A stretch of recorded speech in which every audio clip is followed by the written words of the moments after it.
Graça e paz, irmãos.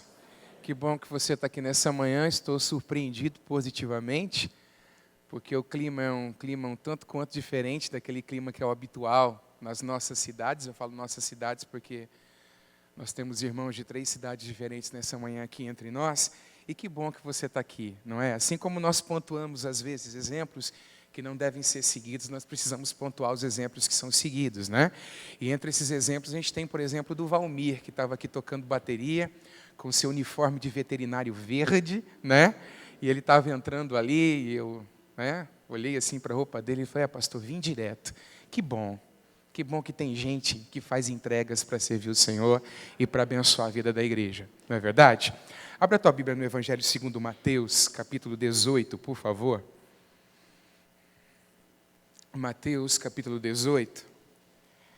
Na semana passada, nós falávamos sobre a importância de acolhermos aqueles que nos são enviados pelo Senhor.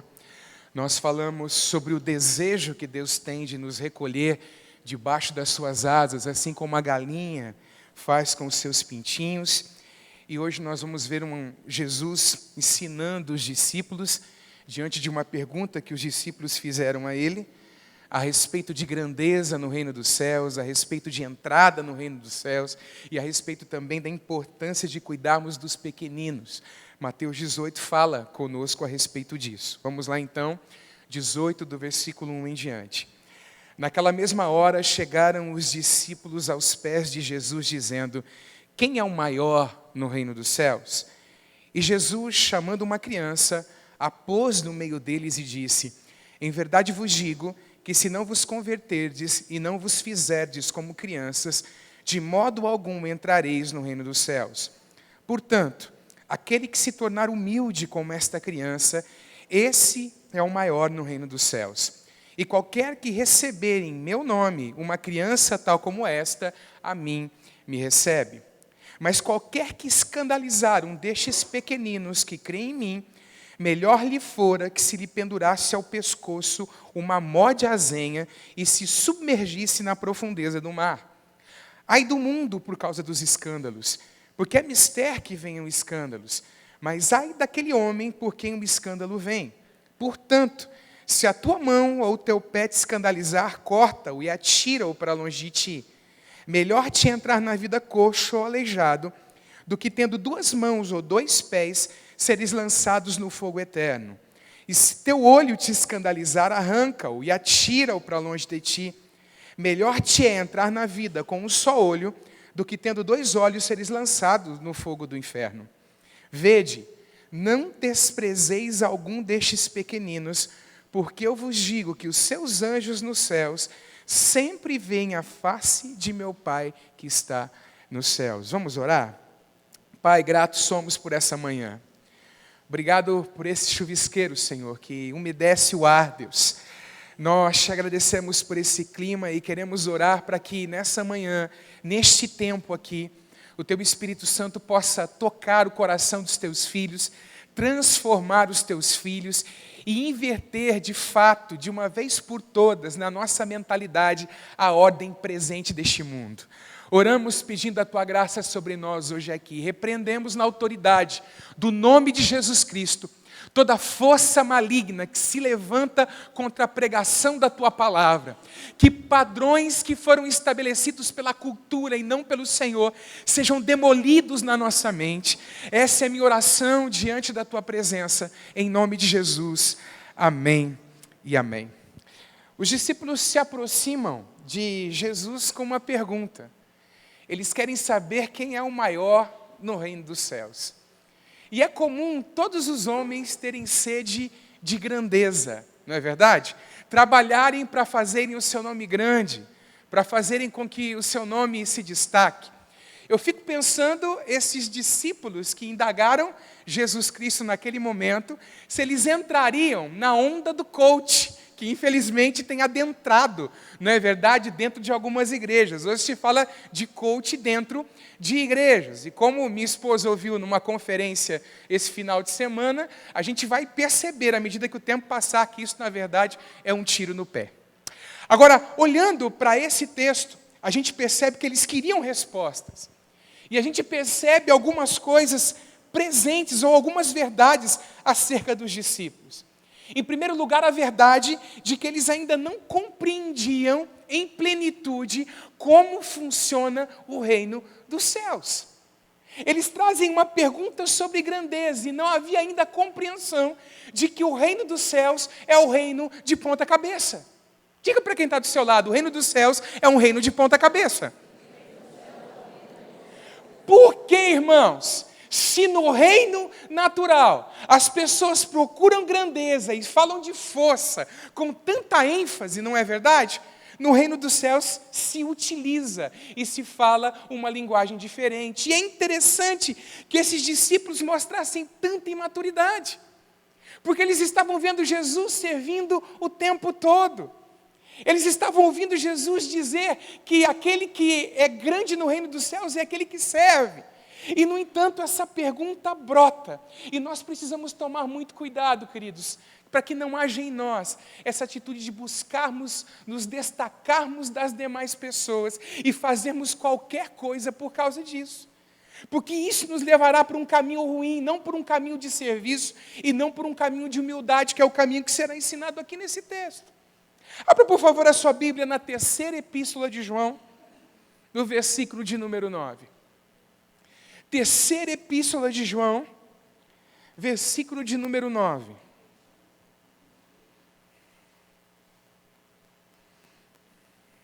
Nós já dissemos aqui em outros momentos, né, que não há espaço dentro do reino de Deus para estrelinhas.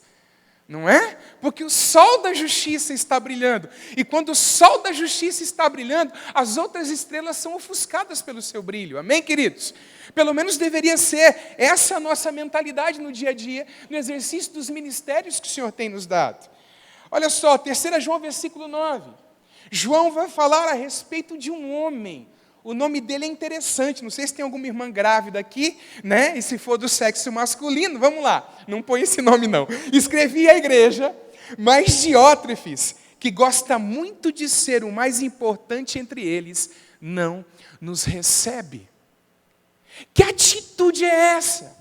Que sentimento é esse dentro de um coração de um homem que faz com que ele rejeite a presença de um apóstolo? E esse apóstolo era apóstolo de verdade. Não queria, não recebia. Por quê? Porque desejava a primazia dentro da igreja. E nós precisamos tomar cuidado com isso. É bom que se saiba que aquele que chega e se converte a Cristo e vem se unir à igreja, é muito bom que se saiba que aqueles que fazem parte da igreja devem ter a atitude de serviço e atitude de humildade. Amém, queridos? E antes de nós aprofundarmos um pouco mais a discussão, quando os discípulos fazem essa pergunta para o Senhor pega o quê?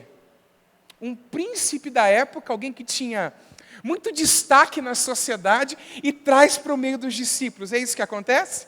Não. Jesus puxa uma criança. E aí o Senhor vai dizer assim: se não vos converterdes e não vos fizerdes como crianças, de maneira alguma vocês poderão entrar no reino dos céus. Então, em primeiro lugar, instruções quanto à entrada no reino. Para entrar no reino é necessário conversão. E conversão nos fala de uma mudança, que não é uma mudança externa apenas, na vestimenta, na forma como se usa o cabelo, na forma como se depila ou não se depila, se usa sapato ou se usa tênis. Não é disso que o texto bíblico está falando. É uma conversão genuína que brota do coração, meus irmãos. E conversão, quem aqui tem habilitação? Isso, tem muitas mulheres, isso é um perigo, muitas mulheres levantaram a mão, estou brincando.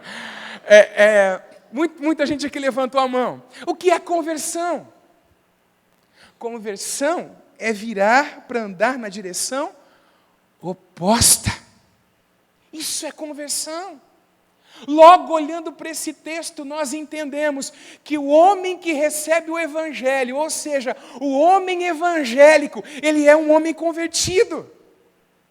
Ele é um homem que está andando por outros caminhos que não os caminhos deste mundo. A forma como o homem evangélico busca grandeza é uma forma diferente de como o homem deste mundo busca grandeza. E o caminho aqui dado e ensinado por Jesus, quanto à grandeza no reino, é o caminho da humildade. Aliás, se você também não for humilde, dificilmente você vai entrar no reino. Quer ver só? Mateus 5,7. Abre, por favor, a tua Bíblia lá.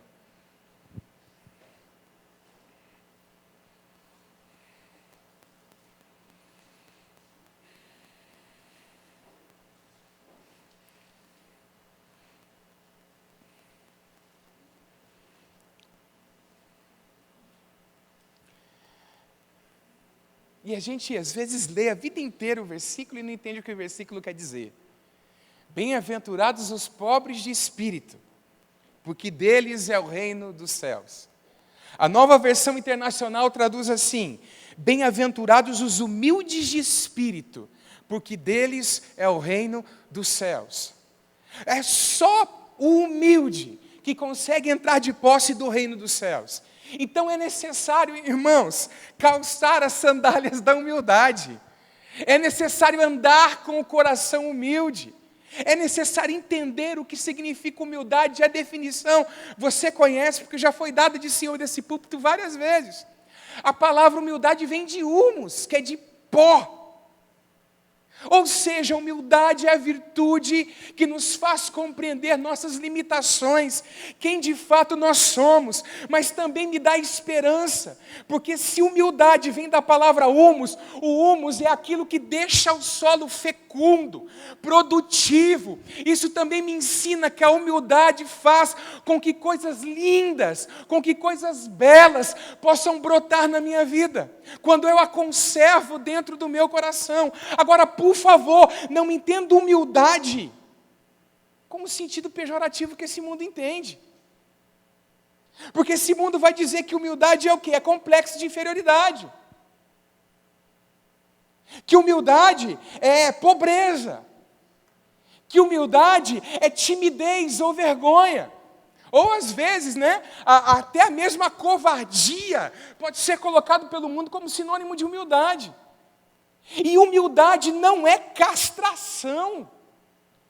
Porque ser humilde não significa que nós não compreendemos quais são os nossos dons, que posição nós temos no reino de Cristo, quem nós somos no reino de Deus. Quantos entendem o que eu estou falando? Então, é muito importante nós não termos um contexto errado acerca de humildade. A humildade nos leva a não fechar os nossos olhos para a verdade, nos faz conscientes de nossas limitações e nos permite continuar crescendo, porque sem humildade o crescimento para. Não há mais crescimento, porque só vai buscar aprendizado quem é? Humilde. Só vai buscar crescer quem entende que ainda precisa crescer, que ainda não é grande, que precisa buscar essas coisas que a palavra do Senhor falam para nós, que de fato é grandeza. Então coloque a falsa humildade de lado e viva a humildade que é a humildade bíblica de fato e de verdade. A humildade que faz a gente entender que nós não somos mais importantes do que ninguém, nem inferiores a ninguém, e de que há alguém sobre nós, amém? Que olha por nós, e por conta disso eu preciso ver muito bem como é que eu caminho, como é que eu ando. Então há instruções aqui nesse texto sobre a entrada no reino dos céus, ou seja, é preciso se converter. Olha para quem está do seu lado e pergunta: você já se converteu, crente? E a conversão, ela é contínua? Ou não acontece isso com você? Tem dia que eu preciso me converter, não é assim com você? Você percebe alguma coisa dentro do teu coração que você precisa fazer a volta. Instruções quanto à grandeza. A grandeza no reino de Deus é a humildade, a qualidade que me faz entender quem eu sou de fato e de verdade. E há instruções quanto aos pequeninos. E, amados, eu quero ir por uma linha, porque alguns comentaristas bíblicos vão pegar os pequeninos que aparecem aqui nesse texto e vão colocar aqueles que creiam no Senhor como pequeninos. Outros comentaristas bíblicos vão pegar e vão colocar como criança mesmo, as crianças que estão crescendo. E eu quero ir exatamente por essa linha nessa manhã, para que a gente puxe desse texto instruções para a nossa vida quanto à forma como nós devemos cuidar dos nossos filhos, como a forma que nós devemos cuidar das nossas crianças. Em primeiro lugar, ao olhar para esse texto, a gente percebe que no reino de Deus os pequeninos têm importância. Importante dizer que lá naquela época, criança não tinha consideração por criança. Criança era alguém que estava ali, mas não tinha a menor importância. E Jesus inverte a ordem natural, puxando uma criança para falar de importância e de grandeza no reino dos céus, no reino de Deus. Então, se para Deus o Pai, para Deus o Filho e para Deus o Espírito Santo, crianças são importantes, elas não podem deixar de ser importantes para nós, dentro da igreja e para nós no contexto da nossa casa. Amém, queridos? Olha só, o versículo 10 fala a respeito da diaconia que os anjos exercem no cuidado para com as crianças. Ora, se Deus despende anjos para cuidar e proteger de crianças, quanto mais nós que aqui estamos precisamos seguir esse exemplo. Cuidar de fato das nossas crianças. É por isso que a gente entende que salinha não é um lugar onde a gente deposita as nossas crias, para que a gente tenha liberdade para adorar no culto, para depois a gente passar por lá e pegar as nossas crias e ir embora. E elas lá são entretidas, brincam. Não. É por isso que a gente entende que lá é preciso haver instrução bíblica. É por isso que a gente entende que criança também precisa ser salva. Criança também precisa ser salva. E não será salva de um outro modo que você é, senão colocando a fé no Filho de Deus, colocando a fé em Jesus Cristo. E eu fico pensando, irmãos, na próxima geração de crentes, e escute o que eu vou te dizer, a próxima geração de crentes, pensando do lado humano, é responsabilidade nossa. Se eles vão amar a Deus, se eles vão se envolver com as coisas de Deus, se eles vão cultuar ao Senhor de coração aberto, é responsabilidade minha e sua. Eu e você como igreja precisamos cuidar agora, amém? Dessas crianças, para que quando elas atingirem a nossa idade, elas sejam cristãos tão fecundos quanto nós somos, ou não imitem os nossos exemplos para a glória de Deus. Então é preciso dar importância às crianças. Segundo, os pequeninos devem ser recebidos como uma missão. Eu li uma postagem do pastor Josué Gonçalves essa semana. Ele usava 4 palavras para descrever crianças e eu pensei 3 aqui. Ele dizia naquela postagem que a criança é uma missão, que a criança é uma flecha e que a criança é uma ovelha. E de fato a criança é essas 3 coisas. É uma missão que precisa ser cumprida. Tem uma missão dada a mim. Os filhos são herança do Senhor. Os filhos são uma flecha. Para que se usa uma flecha? Para atingir um alvo. Então eu preciso, de certa forma, entender que eu preciso trabalhar para que os meus filhos atinjam o alvo. Terceiro, crianças são ovelhas. Eu preciso então o quê? Pastoreá-las. Irmãos, é ter um entendimento que o caminho eu preciso ensinar. Em Mateus 18:5, Jesus diz: e qualquer que receber em meu nome uma criança tal como esta, a mim me recebe. Amados, se nós compreendêssemos plenamente essa palavra, irmãos, nós não deixaríamos os nossos filhos dormindo de domingo de manhã ou de domingo à noite dentro de casa, nós o pegaríamos e traríamos para a igreja. Porque você pode me chamar a atenção se eu disser alguma mentira aqui. O filho que fica dormindo no domingo de manhã, que os pais olham e dizem assim, coitadinhos, ao olhar para eles, na segunda-feira pulam cedo da cama, vão para a creche, esteja o clima que for, custe aquilo que custar. Quantos entendem o que eu estou dizendo? E isso denuncia, irmãos, que talvez a nossa fé não seja uma fé tão robusta quanto nós imaginávamos que fosse. Gospel Prime publicou um negócio interessante essa semana, que grande parte dos ateus e agnósticos, você sabe que o ateu é aquele que não acredita em Deus, e o agnóstico é aquele que diz o seguinte, a gente não pode dizer nem que Deus existe, nem que Deus não existe, a gente não consegue afirmar isso. E a pesquisa dizia que grande parte dos ateus e agnósticos brasileiros provém de família cristã.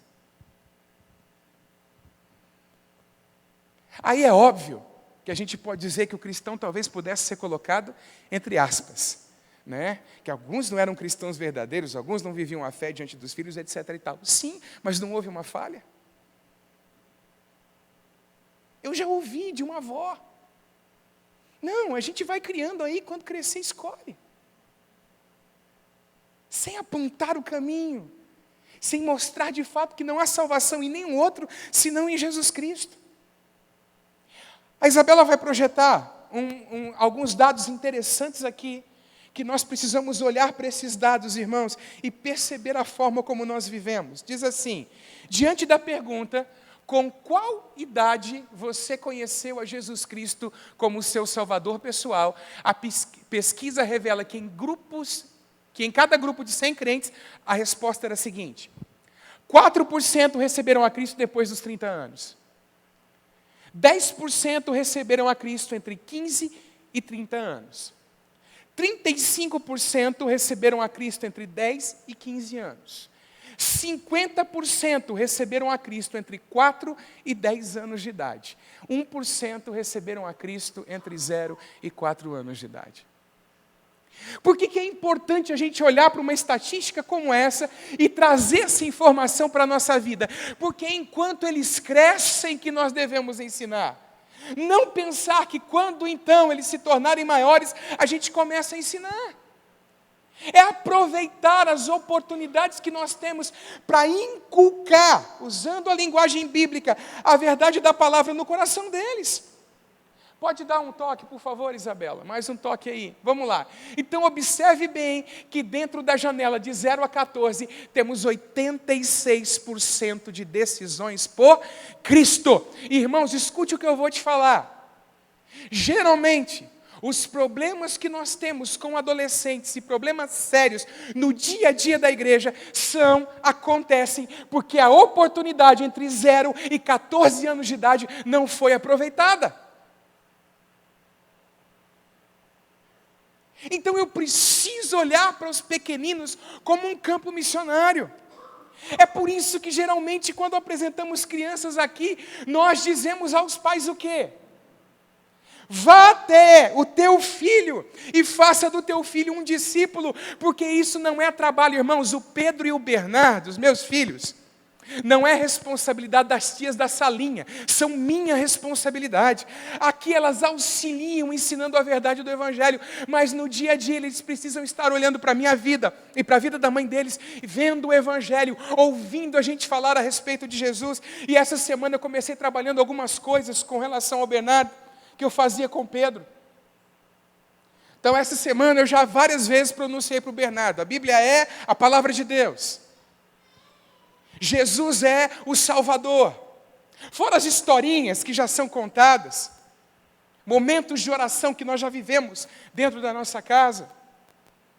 Mas nós precisamos, irmãos, atentar para os pequeninos, amém, queridos? Colocar a nossa atenção dos nossos filhos. O escritor George Barna chega a afirmar que o maior desafio hoje é formar uma geração com cosmovisão bíblica. O que é cosmovisão bíblica? Que enxerga a vida de acordo com o que a Bíblia coloca. Vamos seguir aqui. E que se uma pessoa não for conduzida a uma experiência pessoal com Jesus Cristo, antes dos 15 anos de idade, as chances dessa decisão ser tomada depois cai apenas para 6%. Então é agora. O tempo da oportunidade é agora. Olhando para essa estatística, irmãos, eu já tive a minha oportunidade com o meu mais velho, agora eu tenho a oportunidade com o meu mais novo. É agora o momento em que eu vou ensinando. E escute, a autenticidade da minha fé fará com que eles levem Deus a sério. E é isso que nós precisamos compreender. Deuteronômio 6, por favor, abra sua Bíblia lá.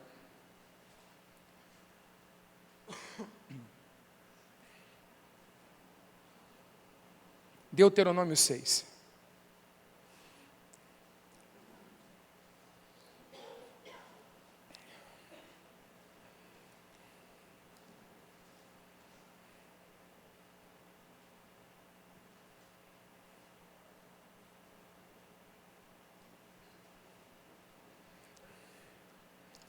Pronta?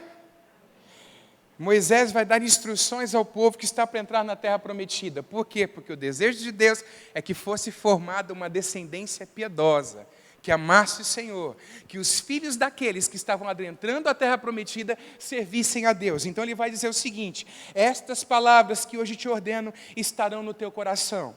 Tu as inculcarás a teus filhos, e delas falarás assentado em tua casa, e andando pelo caminho, e ao deitar-te e ao levantar-te. É uma instrução contínua. É aproveitar, como eu já disse aqui em outro momento, quando ele olha a gata com seus filhotes, ou então a cadelinha com seus filhotes, aproveitar para ensinar do cuidado que Deus tem para conosco. Quando a chuva está caindo forte, quando alguma coisa está acontecendo ao meu redor, é aproveitar, utilizar esses momentos para incutir a verdade da palavra de Deus na mente deles. É isso que o texto está dizendo para nós. Andando pelo caminho, ao acordar, ao ir dormir, aproveitar a oportunidade em todo o tempo. Terceiro, falando sobre o cuidado com os pequeninos. Não devemos ser pedra de tropeço para os pequeninos. E aqui eu quero pedir licença para você, para entrar em algumas coisas que a gente precisa falar e instruir os nossos filhos desde cedo. Às vezes, irmãos, nós acabamos com os nossos filhos, porque nós temos um espírito demasiado crítico para com eles. Tudo que os nossos filhos recebem de nós é crítica. Acontece um acidente, bate a mão no copo de leite, o copo de leite cai, crítica. Foi um acidente. Ah, ele não tem a mesma velocidade que você para fazer as coisas, crítica. E eu estou falando com você de coisas que Deus chamou minha atenção, que eu precisava observar, que eu precisava olhar. Tudo, qualquer palavra, às vezes, que você fala, está sempre sendo dito uma palavra no sentido negativo, nunca uma qualidade elogiada, nunca uma conquista elogiada, e a gente precisa tomar cuidado com isso, porque a gente mata aquele espírito de iniciativa dos nossos filhos, porque o que mensagem a gente passa para eles? Tudo que eles se levantam para fazer, a gente dá paulada. E nós precisamos tomar cuidado com esse tipo de coisa. Percebeu alguma coisa que pode ser elogiada? Reforce aquilo, declare aquilo, celebre as conquistas com seu filho. Nunca use aquela frase: ah, não faz nada mais do que obrigação. Quem já ouviu essa frase? Assim, bem longe, quem já ouviu? Nunca usar essa frase. Se tem alguma coisa boa, fale dessa coisa boa. Amém, queridos? Não levando, não provocando os nossos filhos à ira, como diz o texto de Efésios capítulo 6, versículo 4. Comparando os nossos filhos com o filho do vizinho. Você está querendo acabar com o teu filho. O filho do vizinho? Ou o filho da minha irmã? O meu sobrinho? Ou...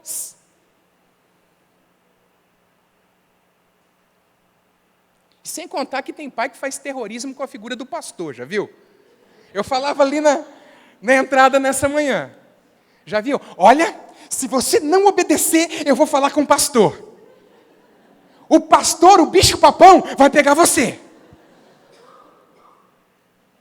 E às vezes a gente fala isso com tanta emoção, com tanta força, que isso fica impresso nos nossos filhos, e toda vez que ele entra por aquela porta para vir aqui para a igreja, ele sente alguma coisa que não está legal. Por quê? Por causa do pastor.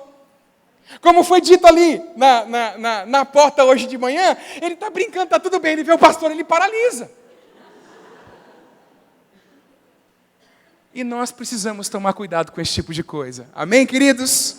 Amém, irmãos? Mas geralmente os tropeços são colocados por conta do fermento dos fariseus. E qual é o fermento dos fariseus? A hipocrisia. E o que é hipocrisia? Vamos lá, o que é hipocrisia? É aquilo que se abomina. Mas se a gente não toma cuidado, tem desse fermento dentro da gente. O discurso é um, a vida é outra. Diante das pessoas é uma coisa, é um anjo, em casa é um capeta. Vocês estão compreendendo aqui? Há um divórcio entre o que falamos e fazemos fora de casa e aquilo que vivemos dentro de casa. Isso é causa de muito tropeço. E não são poucos aqueles que, se você for ler a biografia deles, gente que foi coisa ruim na história, que ao falar sobre a sua infância, mostra que eles olhavam para os pais e viam um divórcio entre aquilo que os pais falavam e aquilo que os pais faziam e praticavam. Vamos abrir de novo em Mateus 18? Está aberta a tua Bíblia lá? Vamos lá de novo? Mateus 18. Eu não quero colocar causa de tropeço, ser causa de tropeço para o meu filho. E a palavra escândalo significa exatamente isso, o lugar onde a criança tropeça. Sabe, irmãos, como pastor de uma congregação já há 19 anos, eu gostaria que você ouvisse uma mensagem como essa, incendiasse o teu coração de vontade de trabalhar com criança. Que alguns homens aqui fossem, a gente já faz assim, né? Que nascesse em você o desejo de ministrar a vida deles. De pegar algumas crianças na rua que você passa para vir para a igreja e trazê-lo para o culto no domingo de manhã. Para que eles possam estar na sala e serem instruídos pela palavra do Senhor. Amados, minha esposa conta, quantos anos de idade você tinha? 9 anos de idade. E ela corria lá para a aulinha de escola bíblica, que a igreja metodista dava no bairro Santa Luzia. Tinha uma coisa a mais, né? Porque passava fome e lá tinha bolo. Então corria para lá.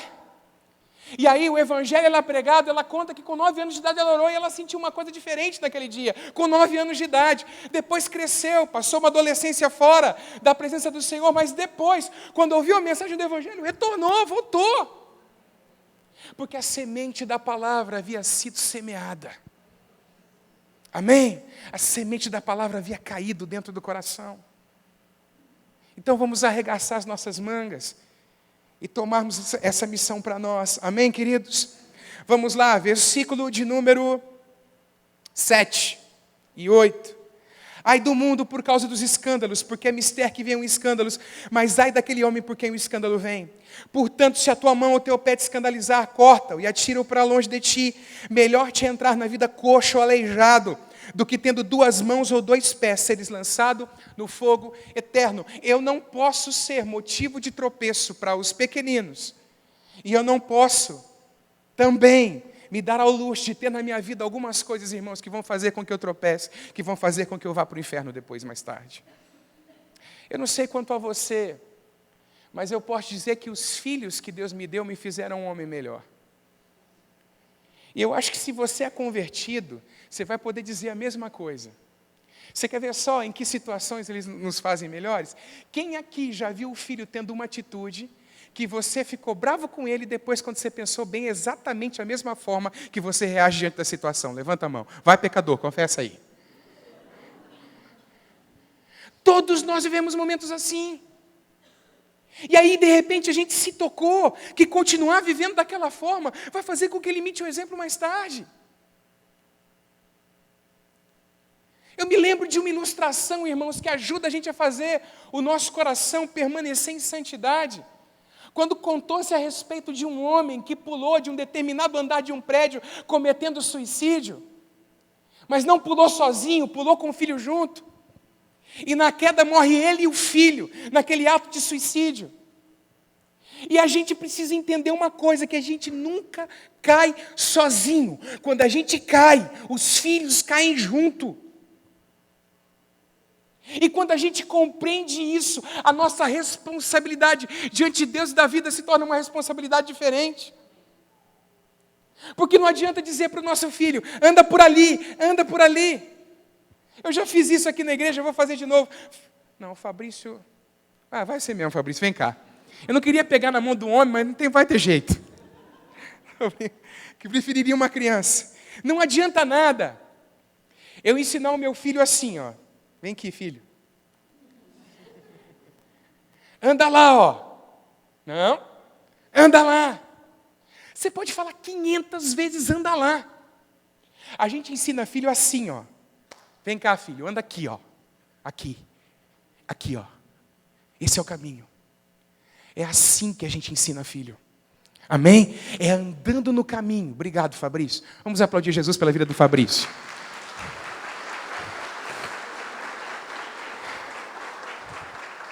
Isso.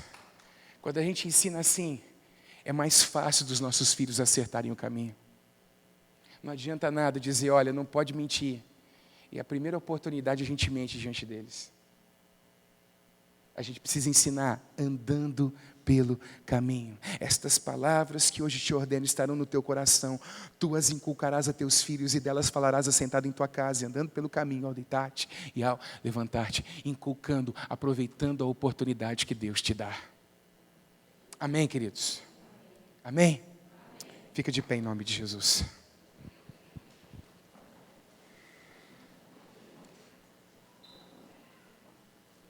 Eu queria que nessa manhã nós fizéssemos o exercício e a prática de olhar para a nossa vida. Em primeiro lugar, a minha situação com Deus está resolvida? A minha situação com Deus está acertada? É legal essa coisa de foto assim, porque o Fabrício, se reparar, consegue umas fotos joia do Fabrício, porque o Fabrício é mais calmo para ensinar. Aí o pastor assim... É duro pegar uma foto, Mas vamos lá, tarefa para as irmãs. Voltemos aqui. Sobre o que mesmo que eu falava? Vai, me ajuda? Antes da foto? O exercício.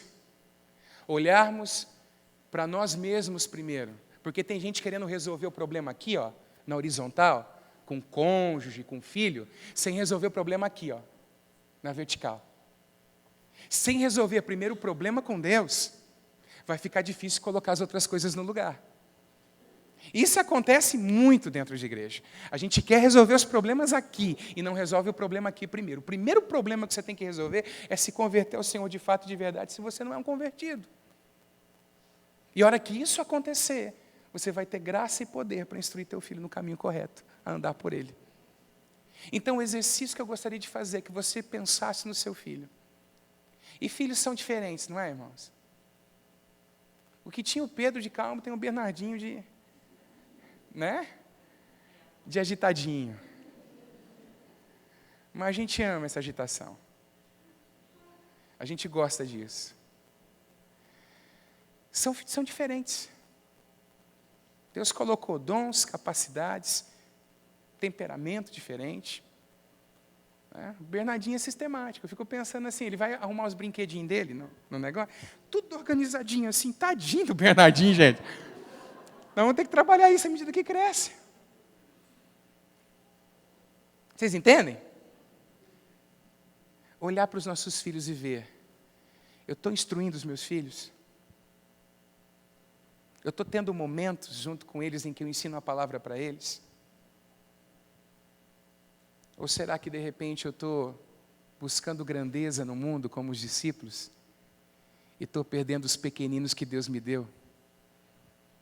E que Deus me deu para fazer deles servos e servas e discípulos de Jesus Cristo. Tocou muito meu coração algo que Deus falou. E existem algumas convicções que Deus fala ao nosso coração a respeito do Pedro para minha esposa esse final de semana.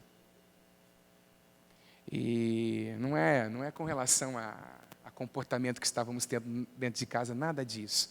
É coisas que Deus tem para a vida do Pedro. E a gente está feliz com isso. Muito feliz com isso. Agora, percebe que é um tesouro que Deus te deu, teu filho, e você precisa cuidar direitinho? Qualquer hora dessa a gente fala sobre o outro lado, que cuidar direitinho não é nunca falar não. Mas acho que vocês já estão instruídos o suficiente aqui na igreja com relação a isso. Vamos orar por nossos filhos? Ah, pastor, eu sou solteiro. Vai, exercita a tua fé. Exercita, mas só pratica depois casar, pelo amor de Deus. Senão vai ser escândalo para o reino de Deus. Vamos orar para os nossos filhos? Amém? Eu queria que você estivesse com o teu cônjuge, eu queria te dar um momento para fazer isso. Conversa com ele. o que de repente você entendeu que precisa melhorar. Fala aí com ele.